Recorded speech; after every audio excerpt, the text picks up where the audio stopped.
புள்ளின்வாய் கீண்டானை பொல்லா அரக்கனை கிள்ளிக் களைந்தானை கீர்த்திமை பாடிப்போய் பிள்ளைகள் எல்லாரும் பாவை களம்புக்கார்.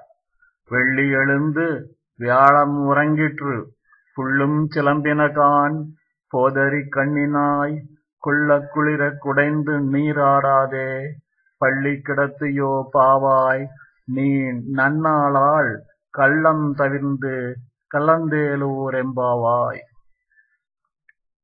புள்ளின்வாய் கீண்டானை பகாசூரனை வாயைப் பிளந்து கொன்றவனை பொல்லா அரக்கனை பொல்லாத ராட்சசனான ராவணனுடைய கிள்ளிக் களைந்தானை தலைகளைச் சிரங்களால் கிள்ளி மாய்த்த எம்பெருமானுடைய கீர்த்தியை வீர சரிதத்தை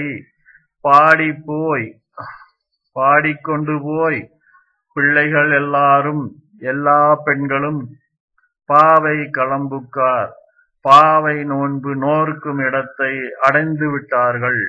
வெள்ளி எழுந்து சுக்கிரன் முளைத்து வியாழன் உறங்கிற்று குரு மறைந்து விட்டது.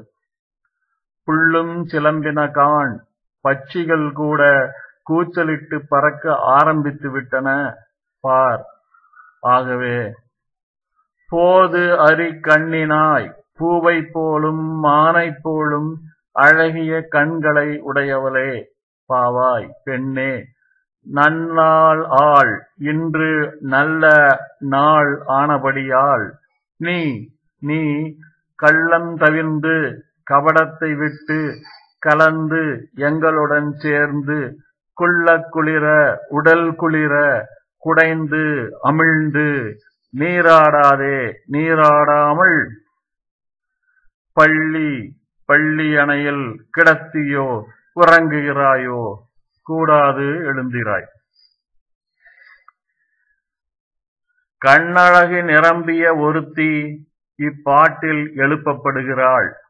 அடி மான் போலும் பூ போலும் அழகிய கண்களை உடையவளே மற்ற பெண்கள் பகாசுரனையும் ராவணனையும் கொன்ற பெருமாளுடைய நாமாக்களைப் பாடிக்கொண்டு பாவை நோன்பு நோர்க்கும் களத்துக்கு போய்விட்டார்கள். சுக்கிரன் உச்சமடைந்து வியாழன் மறைந்தது. பட்சிகள் சத்திக்கின்றன. நீயும் எங்களோடு சேர்ந்து குளிர்ந்து அமிழ்ந்து நீராட வாராமல் ஏன் படுத்து உறங்குகிறாய் என்று கேட்கிறார்கள். புள்ளின்வாய் பொல்லா அரக்கன் என்பதெல்லாம் இந்திரியங்களை குறிக்கும். பிள்ளைகள் என்பார் பாகவதர்கள். குடைந்து நீராடுவது பாகவதர்களுடன் கலந்து பகவத் குணங்களில் அமிழ்வது. இந்திரியங்களை ஜெயித்து சொரூப ஞானம் பெற்று பாகவதர்களுடன் கலந்து பகவத் பக்தியில் திளைப்பதுதான் சிரேஷ்டம் என்பதை இப்பாட்டு வலியுறுத்துகிறது.